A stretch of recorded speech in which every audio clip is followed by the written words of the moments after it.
C'est un nouveau drame de l'immigration, le pire dans la Manche cette année.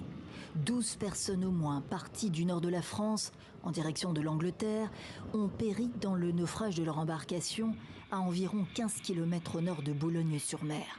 Des femmes pour la plupart, érythréennes, la moitié étaient mineures, une était enceinte, beaucoup étaient sans gilet de sauvetage.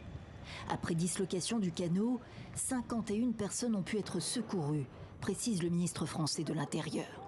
Gérald Darmanin reconnaît un drame et réclame des mesures migratoires accrues entre Bruxelles et Londres.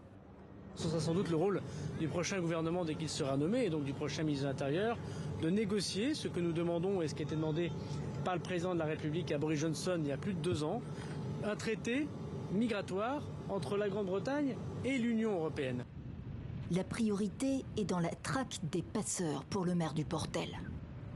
J'estime que ce sont des salopards, j'ai pas peur de dire le terme, qui aujourd'hui, pour quelques milliers d'euros, sont prêts à sacrifier la vie de ces pauvres migrants. Les associations, elles, pointent à nouveau le traitement des migrants clandestins en France.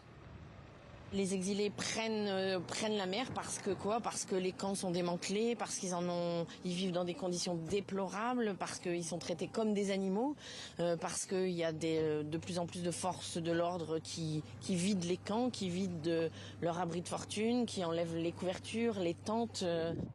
Une enquête a été ouverte, notamment pour homicide involontaire aggravé. Les drames se sont succédés depuis le début de l'été dans la Manche. 6 migrants morts dans 3 naufrages distincts mi-juillet.